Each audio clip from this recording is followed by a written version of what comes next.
Pozdrav iz studija portala Volim Ivanić. Ovo je emisija iz kulture 100 lica. Danas imamo dvije gošće.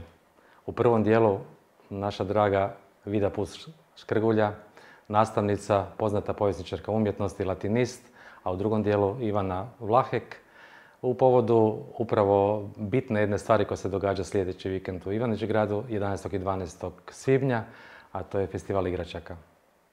Vida, evo, dobrodošla u emisiju 100 lica, emisiju iz kulture u Ivanić-grada. Dobar dan. Kako znamo dobro od kud smo potekli, kako smo išli, zanimljivo je kod tebe tvoje ime i prezime. Ajde, Vida je onako vitalno, životno. Koliko si ti donijela ovog slovensko-hrvatskog dijela? Naime, imam osjećaj da smo u Ivanić unesli, mi koji možda nismo baš rođeni u samom Ivaniću, jedan dašak, neću reći samo novosti. Kako se tebi čini? Jesi ti ovdje jedna vitalna snaga bila u ovom gradu, ne samo dok si predavala, nego i sada kada si ravnateljica muzeja Ivanić-grad? Pa ja mislim da je da se vratim latinskog variacio delectat, znači šarenilo, promjena, raznolikost je uvijek bolja nego monotonija. To i u umjetnosti, u životu, u genetici i tako dalje. Sve ti je to zapravo itekako koristilo, jer generacije te u Ivaniću poznaju kao osobu koja im je upućivala u prve korake u latinskom, dakle nekakvom temeljnom jeziku, ali i ovaj drugi povijesti, osim što si otvarala izložbe, što si tu mlade snage u Ivanić-gradu poticala da budu još bolje ili usmjeravala, barem u literaturu ili hrabrila, znala si otvarati te izložbe. Sve to tvoje iskustvo nakon rada u školi, evo zapravo možda vrhunac tog života se događa upravo u tom muzeju Ivanić. Je to osim tebe, tu je bila jedna cijela ekipa koja je eto tako potaknula nešto da se u Ivaniću ne zaboravi. Naime, Ivanić nije imao sreće, što god to značilo sreća, da se sačuvaju neki određeni artefakti iz prošlih stoljeća, osim ove novije. Ti ćeš me to sad ispraviti ili ćeš sama reći što se zapravo može sačuvati. Naime, današnji muzeji su više interaktivni nego što su uobičajeni da se postavi neka kamenčuga, nekakvi trag iz prošlosti. Ti si imala ekipu jednu tu s kojom si radila ja dugo godina. Ja bih rekla ovako, znači ono što nisam prije dovršila je dakle da sam latinski, koji je još bio aktualan i u školi poslije i naravno i kasnije za mnogo aktivnosti. Da. Dakle, ja sam to kao dodatni A studij upisala, ne? I na kraju krajeva tu mi je isto zanimljivo što sam diplomirala iz Vitruvija, znači na jedinom dijelu koje je iz arhitekture iz starog vijeka sačuvano, ne, i čak sam nekakve poveznice sa suvremenim nekakvim metodologijama u arhitekturi, urbanizmu, graditeljstvu i tako dalje povlačila, tako da nije to tako loši diplomski rad bio, dapače. No, međutim, ovdje kad sam došla, znači prvo sam bila u školi dovoljno dugo, u srednjoj školi, da sam upoznala jako puno generacija, a drugo, kad sam došla u Ivanić, imala sam osjećaj da je to doista mjestance iz 19. stoljeća maksimalno. Uspavano. Ma da, ali u redu, na neki način simpatično, još se malo onog iz 19. stoljeća. Uspavane ljepotice svi su simpatični. Ali što je bila jedna od prekretnica? Mene potaknulo, na primjer, kad sam od jednog od prijatelja s kojima sam poslije išla u osnivanje udruge Prijatelji baštine, Amici Hereditatis, namjerno sa latinskim prijevodom, dakle, netko mi donese, čuj, jel bi ti možda pogledala ovaj nekakav rukopis, imam doma sačuvan tam iz nekog potkrovlja i tako dalje, ja idem gledat. To je na pergameni, listina s pečatom, darovna potvrda nove darovne listine koju je izdao recimo biskup Petar Petretić u nekom recimo 17. stoljeću. I onda sam ja rekla, čekaj malo, šta nije Ivanić tamo negdje 1872. prve i tako dalje. I onda smo počeli pričati. I onda, naravno, gdje je ovo, gdje je ono, koje sve stvari se događaju, da je bila tu tvrđava, to mi je bilo potpuno novo i fascinantno. Naravno, oprosti što te prekidam, naime, isto sam uvijek zamišljamo tu tvrđavu kao čvrstu građevinu nekako. Međutim, ovdje kako se radilo o močvarnom tlu i vjerojatno su temelji bili isto tako od tog drva, da li žutice ili od nekuda. Uglavnom to je sve istrulilo ili je po nešto postajalo što su možda ljudi uzimali kad je to propala ta cijela priča. Mi imamo trenutno jedan od tih pilota koji je iskopan ispod sadašnje Privredne banke, jer je tamo bio jedan od bedema tvrđave nekadašnje, pa imamo kao materijalni dokaz rijedak, doduše osim starih nacrta kartografskih i tako dalje i zapisa. No, međutim, to nije bilo tako loše, jer ne bi sigurno moglo trajati, ali za takve terene to je bila najnormalnija građa, znači hrastovina i nabijena zemlja. I naravno, palisade gore i recimo kao u kaubojskim filmovima, recimo, Alamo obrana, samo malo više, i jezerce okolo, dakle i Wasserburg u stvari. Znači, puno nekakvih zanimljivih osnova za maštarije i za istraživanje povijesti. Mogu te samo malo sad prekinuti, oprosti. Uvijek sam zamišljao, znam da nije točno tako ucrtano ta tvrđa Ivanić-Grad, ali praktično bi se čovjek mogao roditi u tom predjelu, znači dom zdravlja imamo. Tu je vrtić u koji dijete može ići, tu je osnovna škola koju će završiti, recimo završi srednju, dobi posao, crkva mu je tu i groblje. Znači, praktično iz tog kruga jedne te tvrđe zamišljene, kako se je rekla, možemo izmaštati, nije čovjek trebao iskoračiti, mogao je cijeli život preživjeti u tom jednom krugu koji predstavlja imaginarnu tu tvrđu. To je točno. Doduše, groblje i dom zdravlja su izvan granica ja to znam, tvrđe. Nego sam samo rekao da je to praktično ovak da. Ali to je, znači, cijeli gradski park, naravno i par ključnih institucija u gradu su naravno baš na području gdje je bila neka tvrđava. I zanimljivo je to što se u stvari onaj civilni dio formira onda s druge strane tog, kako bi rekla, te grabe, odnosno tog dijela jezerca premošćenog. Berek su zvali, mislim. Mislim, različitih naziva zanimljivih ima, svuda. Dakle, i to je ono što je isto interesantno, jer su de facto postojala dva otočića unutar tog jezerca. I kad se gleda, recimo, razinu moguće obrane, to je bilo neosvojivo. A još kad ljudi ne znaju kakav je teren okolni, to je uvijek i Saturn u kakvim tim suvremenim fantazijskim filmovima uvijek netko zaluta u neku močvaru pa onda ima problema, jel? Evo, možemo reći da bi zapravo možda ta tvrđa Ivanić čeka svoga pisca. Koji bi mogao dati tu svu moguću fantaziju koja bi izrazila i suvremeni dio i taj dio prošlosti koji bi se mogao povezati. To je u svakom slučaju intrigantna tema, i za književnost i sve. Sad moram reći da je trenutno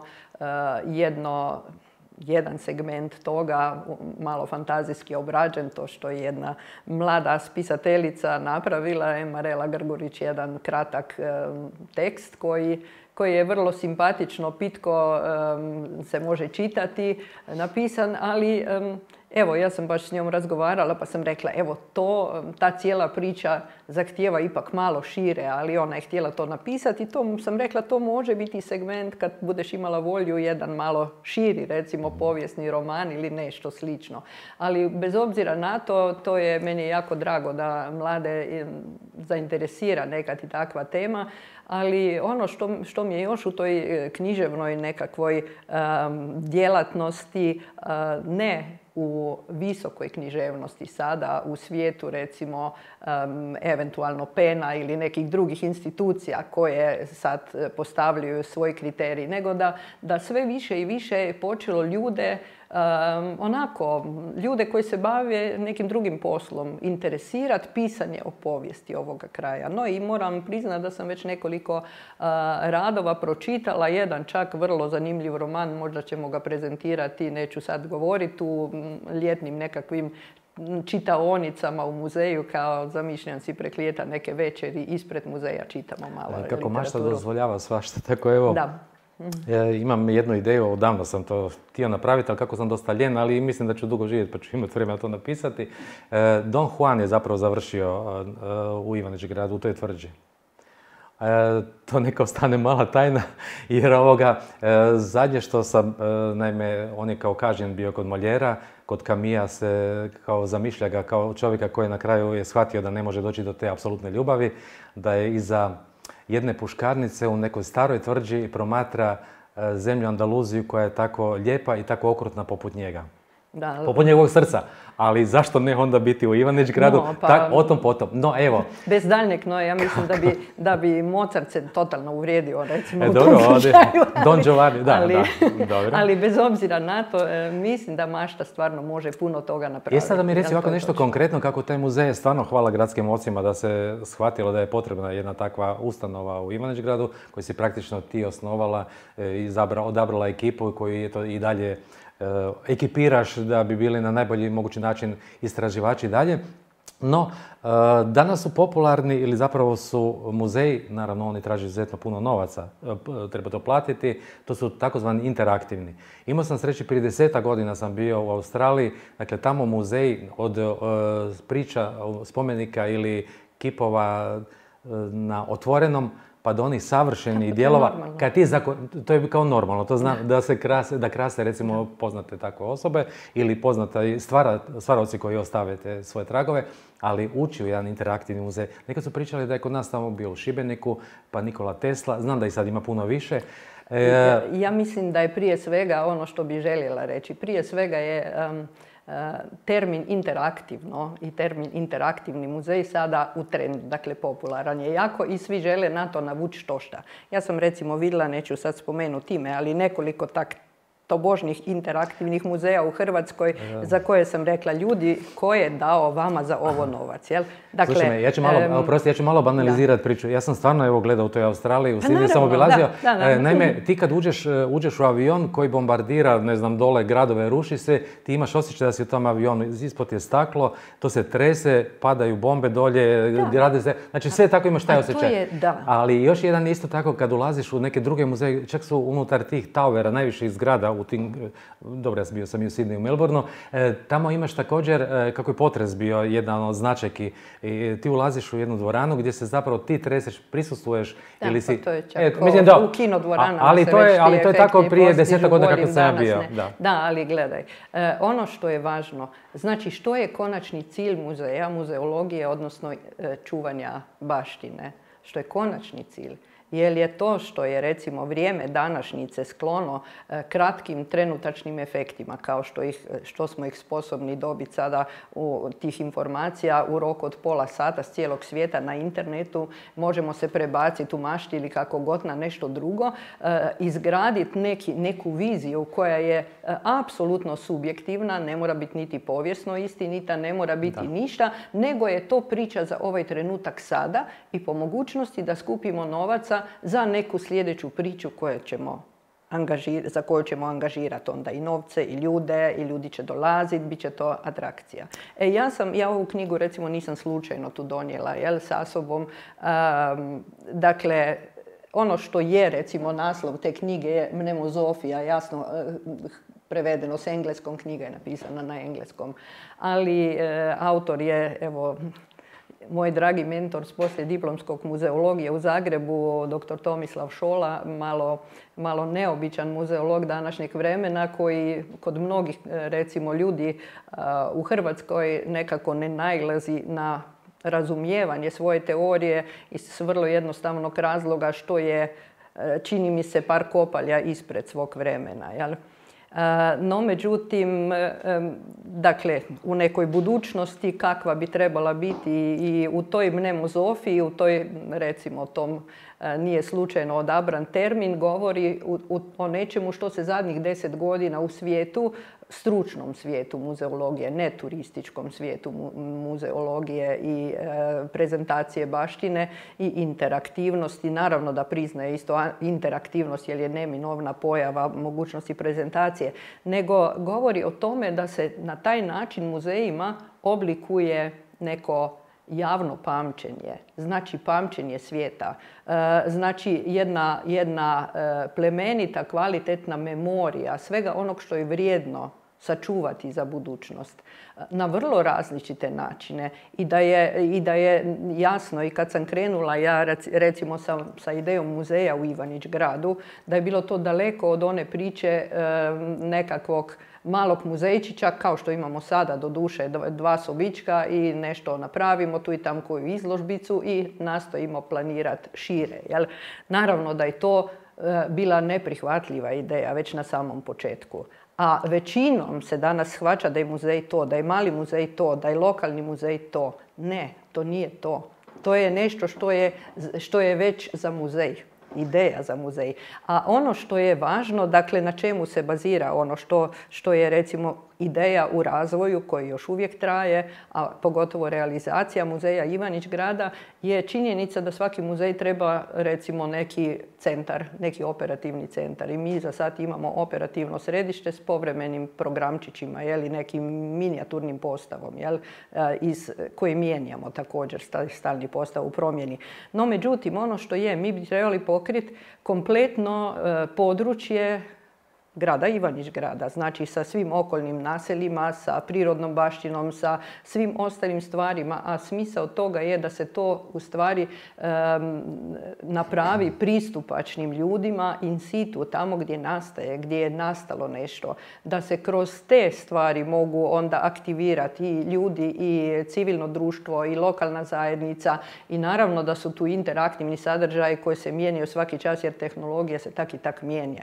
Znači interaktivno je da muzej nije sam sebi svrha, nego da sudjeluje sa svakim posjetiteljem na specifičan način, ovisno o tome kojeg je tipa, što želi reći, što želi na određenu temu reći, tako dalje. Toga ima strašno puno. Mislim da na razvoju tog muzeja slobodno se može raditi sljedećih 20 godina, bit će jedan od sjajnih. Evo, hvala ti najljepša na ovom razgovoru. Nadam se da ćemo nekom drugom zgodom dalje nastaviti. Ovo je bilo za uvod sasvim dobro. Ovo je bila Vida Puš-Škrgulja.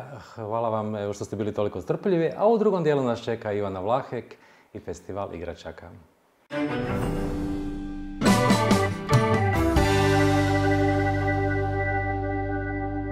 Drugi dio emisije Stolica, emisije Skulpture iz Ivanić Grada, portala Volim Ivanić. Gošća nam je Ivana Vlahek, jedna od organizatora ove velike fešte koje će se odvijati 11. i 12. svibnja u Ivanić Gradu. Pa Ivana, evo, dobrodošla. Hvala lijepo. U emisiju. Osim programa kojeg ćeš nabrojiti što se sve događa, jer je to stvar evo 6. puta, zanima me ono za početak kako, ima tamo jedna ideja da se poklanjaju igračke. Kakve igračke poklanjaju stari likovi, a kakve djeca? Pa da, evo ideja sa igračkama, općenito recikliranjem, znači nečega što je nekome nepotrebno, a nekome drugome će biti apsolutno korisno i zabavno. Mislim da je ideja odlična, s obzirom da i sama imam djecu i da često puta smo nosili jedne igračke na tavan pa ih spuštali dolje i kad smo ih znali spustiti dolje onda je bilo wow, kao da su nove stigle iz dućana i veselju nije bilo kraja. Pa evo tako djeca i prerastu, određene igračke nisu im više možda toliko interesantne i zanimljive, a onda ta ideja o poklanjanju je zaista lijepa jer će razveseliti neko drugo dijete. I evo, živi ideja već neko vrijeme i nekoliko godina. Hoćete mi reći, ovi odrasli koji su stari, dolazi li ikada iko sa nekakvom svojom igračkom ili barem s pričom s čime se on igrao kad je bio S pričama svakako dolaze, ali te igračke koje se čuvaju od malena se ne poklanjaju. To su prevrijedne igračke i onda čine možda neke zbirke i slično. Htio sam se našaliti, živio sam u Vodnjanu, to je jedno mjesto kraj Pule i najređe sam se igrao, moram priznati, sa teticom iz vrtića. Ne bi je mogao pokloniti. Tako da hoću reći da mi koji smo stari ne bi mogli. Ne, isto tada kad sam bio mali nije bilo igračaka, nego smo, ne znam, mama ja promatrala cijelo popodne mravinjak. Dakle, to je bio vrsta igara 50. godina. Tako se živjelo na ovom području. Što se vas tiče, vi ste jedan od organizatora uz udrugu zapravo Tetragon, uz turističku zajednicu i vaša tvornica smijeha. Udružili ste se i evo 6. puta. Može malo o tom programu koji je izuzetno aktivan. Da, evo trudimo se da svake godine bude sve bogatiji i sve veći. Jako lijepo surađujemo, zaista se uvijek nađemo na nekoj sredini. Svaka ideja koja je donešena se nastoji ili provesti ili unaprijediti. Ove godine evo, nastavljamo i sa festivalom dječjih zborova koji će se odvijati u nedjelju. To je to nam dolazi dakle preko 300-tinjak djece sa svojim voditeljima, autorskim pjesmama. Iz različitih krajeva. Iz različitih krajeva, da sve je krenulo sa idejom Zagrebačke županije. Međutim, imamo iz drugih krajeva Hrvatske, evo i Vrbovec, Karlovac, Zagreb, Sesvete i tako dalje. Ali evo tu rodila se i nova ideja, kuhala se neko vrijeme i ove godine ćemo ju realizirati. To je prvi pljesak. Zapravo je jedno natjecanje za male soliste od 7 do 17 godina. Mali pjevači mogu pjevati popularne pjesme ili autorske pjesme kako žele i predstaviti se isto publici po prvi puta. To je isto nešto što iz naše mladosti, iz moje mladosti i mladosti nekih drugih... Jeste možda nastupali tu? Pučkom učilištu je bilo natjecanje. Ja jako volim pjevat, nije me lijepo za čut, pa nisam nikada, ali je... Mislim, ima zaista puno djece koja su talentirana i vole to i vole scenu i onda smo se evo vratili na tu ideju prvog pljeska. Pa ćemo ju realizirati u subotu 11. svibnja. Moram vas malo upozoriti, konzultirao sam se sa Norveškim meteorološkim zavodom. Nemojte ništa. Izgleda da će biti u subotu malo kiše, barem danas tako izgleda, a nedjelja će biti skroz sunčana. U slučaju kiše, je li odlazite u malu dvoranu? Postoje varijante, da idemo u dvoranu ili školsku dvoranu srednje škole ili u Inin hotel, sad ćemo još vidjeti. Međutim, mi smo skroz pozitivni i sunce dolazi za sretnim ljudima, pa će tako biti i cijeli vikend sunčani. Evo, ja se nadam. Dobro, imate u komisiji nekoga koji je izuzetno popularan, barem kod djece, ja mislim i od odraslih. Evo, svake godine se nastojimo privući još više djece sa nekim poznatim imenom s naše estrade. Ove godine je to Mija Dimšić. Jako vedra osoba koja pjeva vrlo pozitivne pjesme i vesela sam što će nam doći. Otpjevat će nekoliko svojih autorskih pjesama, a zapravo njenoj popularnosti među djecom i govori da su se mnogi za prvi pljesak upravo prijavljivali s njenim pjesmama, pa sam ja samo vikala, ne, ta nam je zauzeta, Mija Dimšić ne može i tako.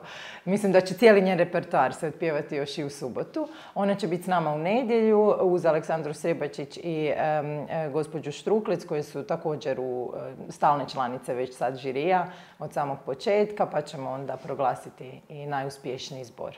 Biće i filmska, mađioničarska, biće svega, radionice svih mogućih. Da, biće dosta i besplatnih radionica, biće dosta igara sa roditelja sa djecom, gdje je ta naša još uvijek jako popularna Alka na tatinim leđima, kockasta žeravica gdje će roditelji hodati po kockicama, pa ćemo isto nagrađivati najuspješnije u tome. Radionica ocrtavanja, dakle, tih izrade unikatnih vrećica, unikatnih šilterica, aviomodelari, streličari, zaista, evo, ne znam, možda ću nekoga zaboraviti, ne bih htjela. Tu su i dalje naši vatrogasci koji su zaista prošle godine odradili... Možete računati uvijek, da? Da, i odradili su stvarno super posao i evo, na njih ništa ni ne pitamo, samo puštamo, oni svoje odrađuju stvarno odlično. Biće tu i Toy Shop, kao naravno mora se nešto kupiti, izložba štrumfova. Da, evo to 60. obljetnica je štrumfova i dolazi iz Belgije. Kako ste to stupili u kontakt sa njima? To je jedan kolega, odradio kolega Dino Bošnjaković. Ja ne znam kako je to, ali mislim, ideja mi se zaista sviđa. Moja djeca vlastita još gledaju štrumfove, moji učenici u školi gledaju štrumfove, ja sam gledala štrumfove. Zaista mislim da su pun pogodak za sve generacije, i za roditelje i za djecu koja će doći. 6. festival. 60. obljetnica, evo, Belgije stiže. Znači, s Belgijom smo imali ranije suradnju, pogotovo prije rata i za vrijeme rata, jer su zborovi iz Ivanić-Grada odlazili tamo na festival u Nerpelt. Tako da, evo, Belgija nam je, bez obzira što ona zapravo ima taj Brisel koji nam je središte Europe, evo, dobra suradnja da i mali Ivanić, poveznica, evo, tako da, evo. Je. Evo, recite, mirno spavate... Ne spavamo mirno, ne. Osim vremenske prognoze koja nas muči, meni je uvijek u glavi jesam li još nešto zaboravila, treba li još nešto napraviti i 100 stvari. Sad je najveća ludnica, kako se kaže, međutim dečki iz tima, suorganizatori su jednostavni, bit će sve super, onda oni mene malo smire. I kad počne jednom, onda taj adrenalin nekako isto odradi svoje, onda bi još i odmah imamo ideja za sljedeću godinu i tako, a ovo sad prije nego što će početi je malo stresno. Prije nego što krene, da. Da, znam da ste temeljiti i zajedno zahvala vama i vašoj cijeloj ekipi, kao i zahvala našoj Vidi Puškrkuli. Mislim, vi ste svi takvi pedantni, precizni i znate što hoćete i tako sjajno izvedete. Evo, hvala u ime Ivanića, u ime Volim Ivanić, evo, volite Ivanić i preko festivala igračaka. Hvala vam, Ivana, na gostovanju. Hvala i vama. Evo, nadamo se da ćete doći i uživati, neću reći u velikom broju, jer ste svi pojedinačno, tako da mi je uvijek malo smiješno kad govorim dođete u velikom broju. Svako od vas ko dođe, nauživat će se na festivalu igračaka 11. i 12. svibnja na Zelenjaku u Ivanić gradu. Ljudi, evo, ovo bi bilo sve danas za stolice, ovo su nam 7. stolice, pa evo do neke nove zgode, uživajte u miru i čitajte dobru lektiru.